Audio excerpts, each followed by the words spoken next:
Dan akhirnya mau nggak mau kan kita menegur si temen yang minjem ini kan. Iya. Kita tanya dong, lu pinjam?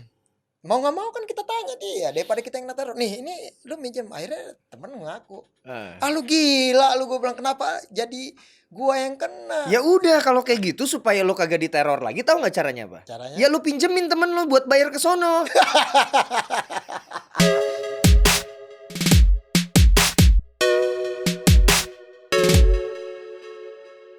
Balki, Yap, gimana keadaan lo, Bal? keadaan sehat, Sehat. dibikin enjoy. Dibikin aja. Dibikin enjoy aja udah. Jadi kalau misalnya yang belum tahu, Balki ini adalah teknisi saya yang udah kerja bareng dari tahun 2004 ya. 2004. Dari 2004 sampai sekarang gitu. Dan di masa pandemi ini kita bener-bener nggak Gak ada kegiatan. ada kegiatan ya. Untuk off air ya. Untuk off Oh, air. off air. Kalau kegiatan pribadi ya ada lah ya. Ada. Nah, lo ngapain aja Bal selama ini? Kan kita nggak manggung nih. Nah, di rumah ya paling bantu-bantu pihak kelurahan, nyemprot-nyemprot kampung, terus ronda lah, cari kegiatan aja. Dapat duit nggak? Ya lumayan lah.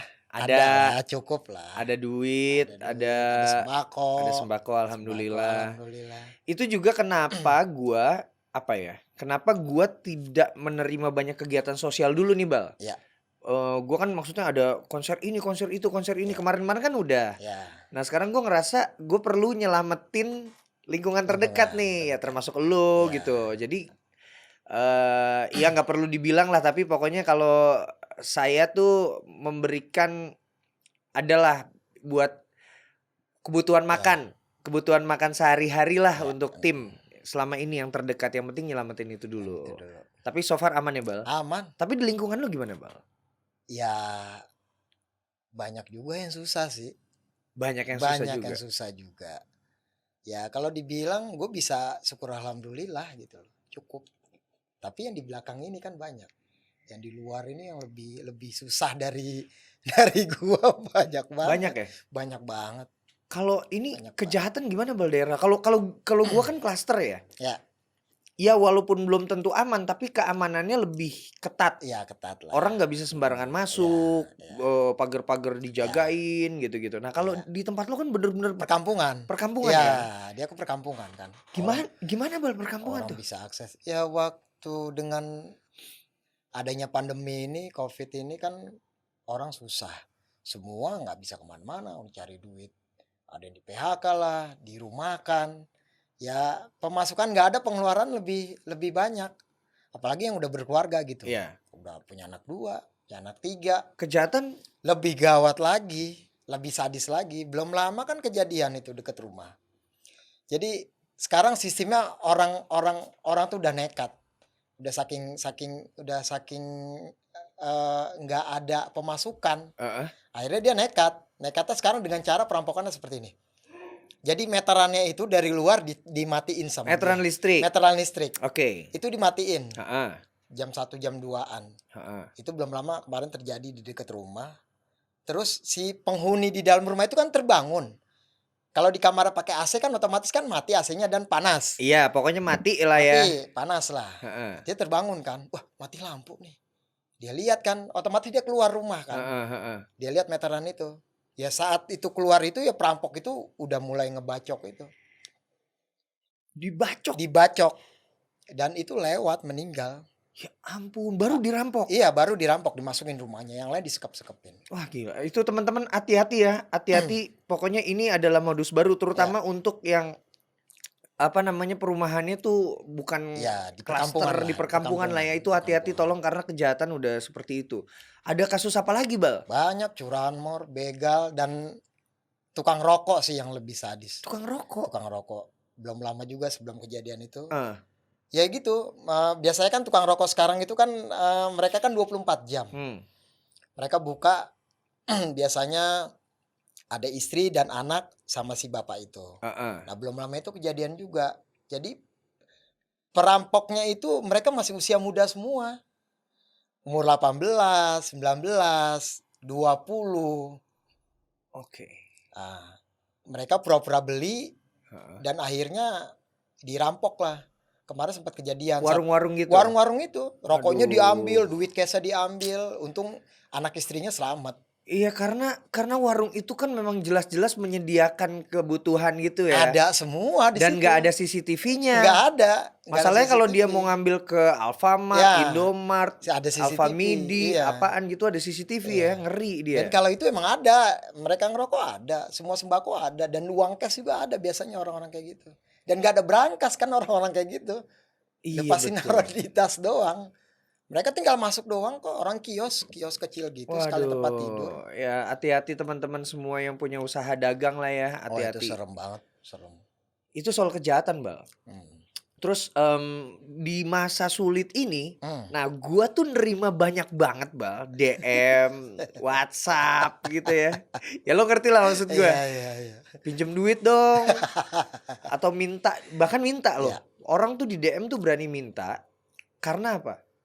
Mereka tersangkut, ini nih satu hal yang menarik buat gua. Tersangkut pinjaman online. Nah, pinjaman online. Sangat menggiurkan. Apa? Sangat menggiurkan memang. Menggiurkan ya? Menggiurkan. Nah cuma permasalahannya karena gue kan gak pernah kan melakukan pinjaman online gitu ya. Gue sih sampai hari ini sih masih belum melakukan pinjaman gitu. Alhamdulillah gitu. Cuma beberapa temen terpaksa kayaknya. Nah itu lu punya cerita gak, Bal, tentang pinjaman online? Ada. Dan itu teman sendiri sih. Tunggu dulu, Bal. Ini enak, kopi Gilus Mix. Ini kopi Gilus Mix. Ini kopi dengan rasa kreatif ya, aroma kreatif. Ada gula aren, ada pandan dan juga vanila. Seperti di sini. Ini enak banget. Oke, Bal, lanjut pinjaman online. Pinjaman online. Sangat menggiurkan sih. Menggiurkan ya. Menggiurkan dan nggak kayak pinjaman yang lain harus ada barang inilah dan jaminannya apa. Kalau pinjaman online ya tidak. Yang setahu gua ya. Jadi dia pakai apaan? Ya hanya mengirimkan data dan email kita. Karena email. Email. Oke. Email itu biasanya kan nomor telepon itu kan kita backup di email kan. Oke. Nah, pihak si peminjam itu biasanya hanya minta email kita dan data kita aja. Oke. Jadi nanti ketika apa yang terjadi ketika dia tidak membayar? Ya kalau kalau yang minjam ini tidak membayar dan melewati batas waktu, nomor kontak itulah yang akan diteror, yang ada di email itu. Jadi kontak teman-teman lo, itu bisa dihubungin dan di SMS dengan bahasa yang kayak gimana bahasanya, Bang? Bahasanya yang udah cuek aja nggak apa-apa. Tai lah, temen lu udah minjem nih, anjing lu kalau bener lu temen lu, pokoknya udah bahasa-bahasa yang kasar kayak gitulah. Lah kan kagak ada hubungannya padahal. Gue itu pernah merasakan itu. Teman gue yang pinjam dan gue nggak tahu dan gue yang diteror sampai 3 kali. Lah kok lu yang diteror? Karena ada nomor gue di situ. Di phonebooknya dia itu, yang di email datanya itu. Jadi temen lo yang pinjem, yang diteror lu. Gua. Lah aneh banget. Maksudnya mungkin biar lo ngomong ke temen lo. Nah, ngomong ke temen gua yang minjam itu. Oh, metodenya begitu kayak mereka. Begitu. Iya, dan itu nggak sekali. Pas 3 kali.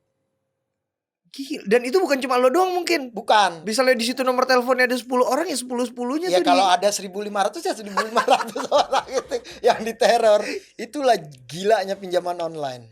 Gila, padahal emang sebenarnya gini deh, Bang. Emang pinjaman online itu yang memberat nih apaan sih nih bangku gue bunyi-bunyi begini? Jadi pinjaman online itu, Bal. Setahu gue bunganya parah, Bal. Ya. Iya kan? Ya. Setahu gue bunganya parah. Jadi ada yang sampai misalnya lu pinjem 2 juta nih. Ya. Lu pinjem 2 juta, lu dapatnya cuma 1.650.000-an. Ya. Enggak 2 juta bulat ya. Enggak 2 juta bulat karena ada administrasi bla bla bla bla gitu kan. Udah gitu, lu bisa sampai 4 juta tuh. Untuk mengembalikannya. Untuk mengembalikannya bisa sampai 4 juta. Lah, gimana coba? Terus dendanya bisa sampai 150.000 per hari. Gila, itu berapa persen coba?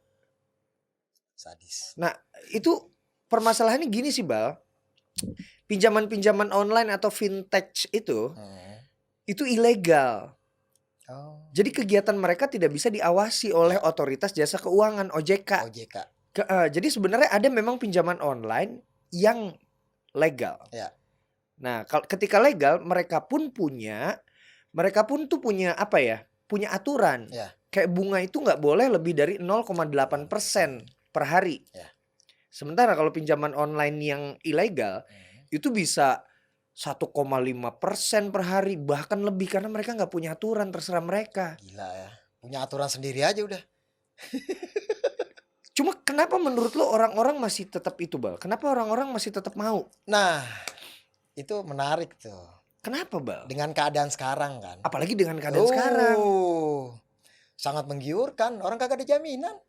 Lu minjem 2 juta, ya batasnya 5 juta. Gue kasih 5 juta. Tapi kan dia nggak tahu bunganya berapa persen. Yang tadi misalkan 5 juta, ya udah, bisa cair dah, gampang, cepet. Pokoknya itu yang ilegal itu tuh cairnya gampang ya, gampang. Bal? Syaratnya mudah. Syaratnya mudah dan nggak ada jaminan. Cuma gue minta data lu aja sama email lu. Oh, jadi mereka tuh itu senjatanya ya. Senjatanya adalah ketika mereka nyikat. Iya. Nyikat si orang-orang itu dengan teror-teror itu ya. Dengan teror-teror yang sangat luar biasa. Setan, temen lu nih minjem duit nih, nggak mau ganti nih, tolong lu bilangin sama temen lu ya. Bahkan ada yang sampai suruh jual ginjal. Iya, parah, itu parah. Lah kan bingung ya. Tapi gini, ada caranya sebenarnya. Ada caranya untuk bisa melaporkan itu, Bal. Dengan cara? Ada caranya. Maksudnya lo kumpulkan bukti-bukti teror itu. Gini gue bacain ya. Itu ya. Gue bacain ya. Di sini gue menemukan sebuah artikel. Cara melapor ke polisi bila diteror dan diancam pinjaman online. Oke, di sini tuh caranya adalah kalau misalnya udah terlambat, maksudnya udah ada batas waktu, lewat bukan. waktu. Maksudnya kalau misalnya memang lo udah terlanjur gitu dan lo udah diteror-teror, ada caranya. Kumpulkan semua bukti teror, ancaman, intimidasi atau pelecehan. Oke. Datang ke kantor polisi terdekat, buat laporan dan disampaikan di kantor polisi. Atau adukan ke situs resmi OJK di konsumen.ojk.go.id formulir pengaduan, atau melaporkan ke situs aduankonten.id maupun melalui Twitter @aduankonten. Nah itu. Jadi kalau misalnya buat teman-teman yang terganjal pinjaman online dan diteror-teror segala macam, itu bisa dilakukan. Bisa dilakukan ke situ ya. Nanti juga gue sertakan lah di deskripsi buat teman-teman. Ngeri ya, Bal? Ngeri banget, Bos. Orang temen yang minjem ya kita yang kena babak belur. Diteror terus, dan itu diteror terus. Dan akhirnya mau nggak mau kan kita menegur si temen yang minjem ini kan. Iya. Kita tanya dong, lu pinjam, mau nggak mau kan kita tanya dia, daripada kita yang teror. Nih, ini lu minjem. Akhirnya temen ngaku, lu gila lu. Gue bilang, kenapa jadi gua yang kena? Ya udah, kalau kayak gitu supaya lu kagak diteror lagi, tahu nggak caranya apa? Ya lu pinjemin temen lu buat bayar ke sono. Kita juga butuh.